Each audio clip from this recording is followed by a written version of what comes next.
What's going on, everybody? Today I want to take a closer look at Sersi and break down her abilities, give you everything you need to know to get started with the champion in only 3 fights. Now, I've got her over here on the beta server as a 6-star rank 3 SIG 20 champion, and the first fight we're going to get into, actually the first 2 fights are going to be in Realm of Legends. The third fight's going to be elsewhere to show a little bit of her utility. So the only thing you need to know before we get into the first fight is that the most unique feature, the identifying feature of Sersi is that she gains a different effect on her special if she's close to the opponent versus if she's far away. Now, when you're far away, it's going to be an unblockable special, so you can still use it just fine, but you gain different effects depending on how close or far you are from the opponent. So you're going to see right away, right below her health meter, there's an icon that will be constantly changing throughout the fight based on the distance I am from the opponent. Now, I never actually look at this icon mid-fight. It's just, I wanted to point that out to you guys. Now, to fuel her specials, you need to gain these transmutation buffs. And in order to gain the transmutation buffs, you want to do ending medium combos. So that could be a 5-hit combo, or it could just be a quick 2-hit combo. And that's exactly what I'm doing here, is just a medium combo to get the fight started. Now, it's not something you need to do later on in the fight. It's just really to get the fight started. Next thing I need to tell you guys about is her ability to gain a glancing buff. Now, you can get a glancing buff by getting hit really hard to the face, or you can get a glancing buff by doing a heavy attack. Now, notice I baited out this special before I'm going to gain a glancing with the heavy. I did this intentionally. I'll explain why later, but let me go ahead and pop a heavy now. So now I have a glancing buff on myself. And when that glancing is active, you're actually gaining double the transmutation. So let's go ahead and quickly do some mediums again. And we'll do one more here. And now I want to activate a special too. And it's going to give me a fury based on the total number of transmutations that I currently had on myself. From here, you no longer need to do the 2-hit combos or anything like that. We're just going to activate a special 1. And so far, both of these specials have been close to the opponent's face. The next special, I'm actually going to do it far away from the opponent. So I'm going to pull back before launching that special. The first special one, when I was close to the opponent, it gave me a true damage buff, which just allows me to ignore a little bit of the opponent's armor and resistances. It doesn't do a lot, but it does a little bit. And then when I pull back, it refreshes the duration of the Furies and the true damage buff. So you can see the damage output from Sersi. It's pretty decent. I am not running the Suicide Masteries. So this is good damage for a champion that doesn't need the downsides of recoil or anything like that, right?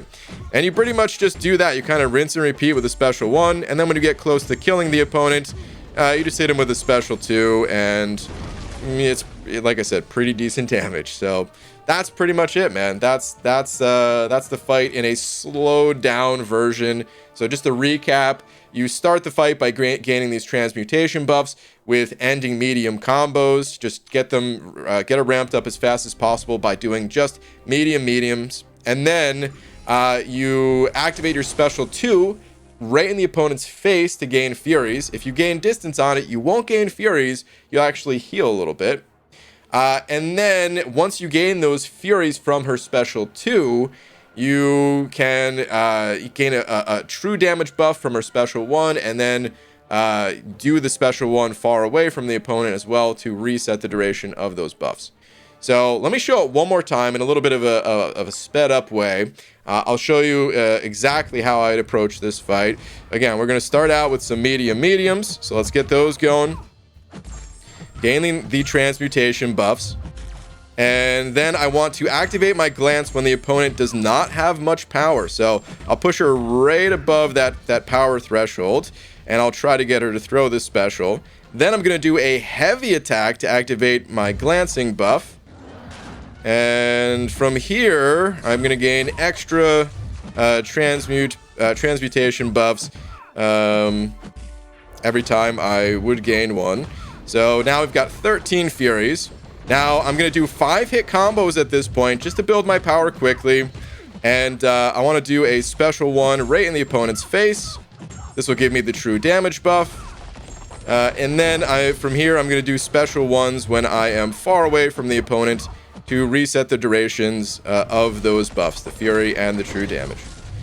It also stuns the opponent, if you notice, the special one when you're far away from them, which is nice. It allows you to get in like a 7-hit combo, essentially, which is pretty good. And her damage, also pretty good. So you can see, just really pumping that damage now. About to be in Assassin's range, so yeah, you can see some really good damage coming out now. And now I'm gonna try to get to a special 2. We'll see if she stays alive.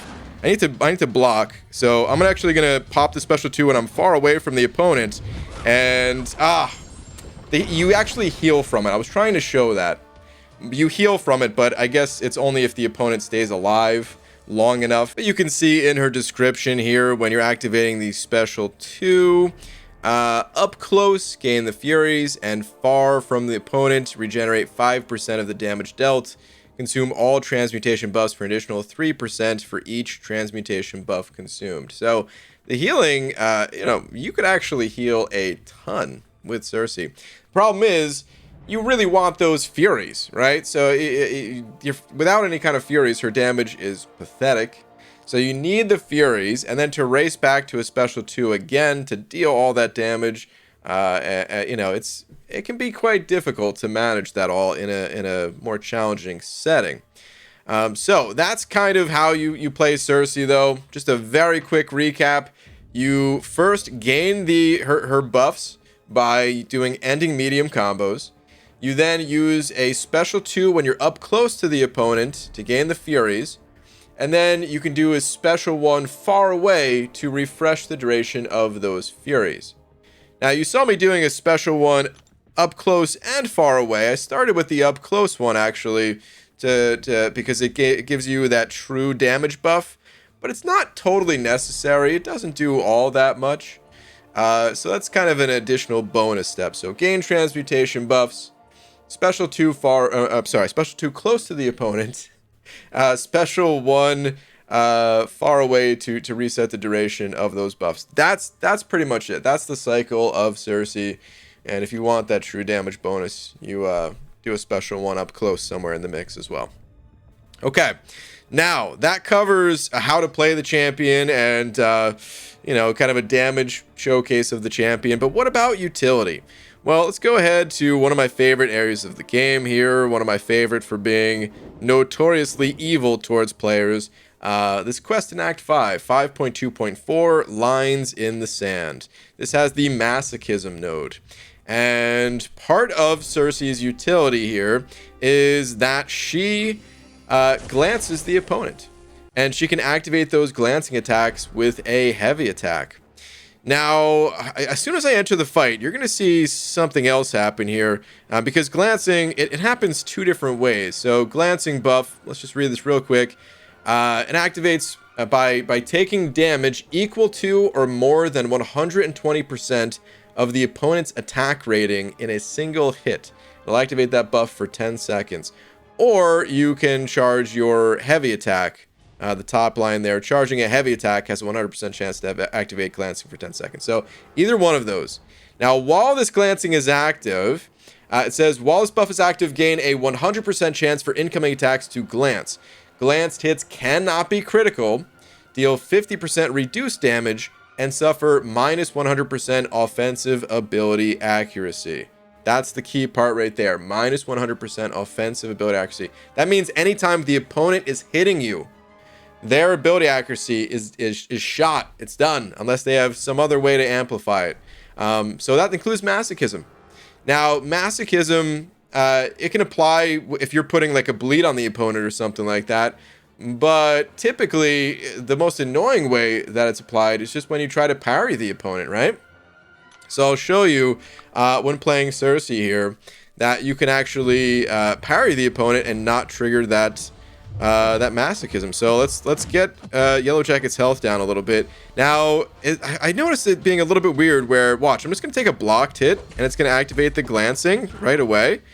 And now I can parry the opponent. Watch, I have the buff myself, so I parry the opponent, and yeah, nothing happened. He's not going to heal from that. And now watch, the glancing buff is now gone, so I'm going to parry, and he is going to heal. So there you go. So the Masochism node, it works. It's just, you're able to turn it off. I'm not totally sure why the glance activates just when I take a blocked hit, though. Because according to the description, it sounds like I needed to, you know, take a heavier hit from the opponent. But either way, that's that, man. That's, you know, masochism is shut down. Any ability that will trigger like that from, what's it called? From when you're being struck. So things like kinetic transference, where if the opponent's hits your block, they're going to gain some power where they normally wouldn't. It'll prevent that from happening. Any situation like that. Bubble shield is another one, right? So you can stop all of those things, but I find this utility to be a little bit on the weaker side. If I'm being honest, there's not that many situations where I really want that type of utility.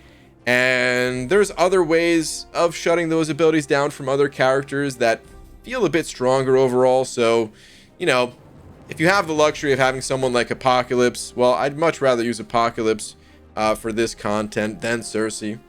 You know, you could say the same thing about the different various, you know, incoming effects that happen when you get attacked. And to be honest, I know this is not always the best advice, is just to say don't get hit, but seriously, if you don't get hit, if you don't have these attacks coming at you, which most of the time can be avoided depending on how familiar you are, how comfortable you are with the game and the matchup and all that, right?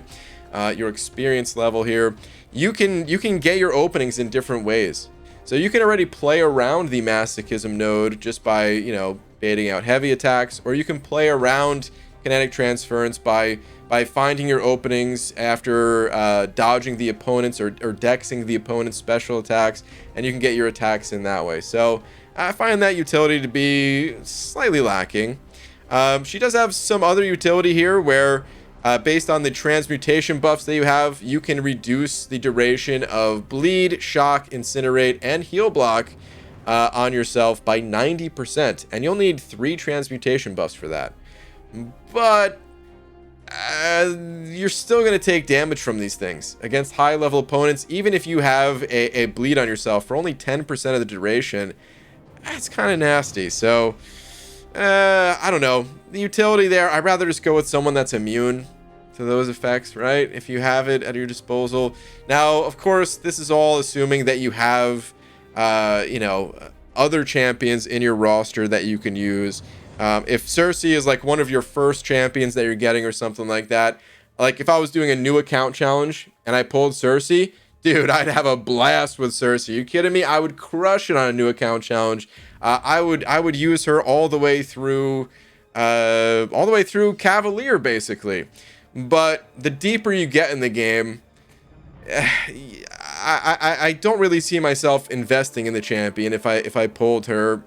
I don't really see myself using her in Alliance War or Alliance Quest or the upcoming solo competitive mode. I could be wrong about some of these things. You know, when a champion's new, when we haven't seen everything that they're capable of, it's just kind of a first impressions. I could be wrong, but that's how I feel about the champion currently, at least, is strong damage, but a little bit lacking in the form of utility that I actually care about. Kind of a bland champion, if I'm being honest. And yeah, that's pretty much my thoughts on Sersi. In a nutshell, is that she's got strong damage, but she's kind of bland. And that'll do it for this video. Thank you all very much for watching, and I will see you in the next one. Take care.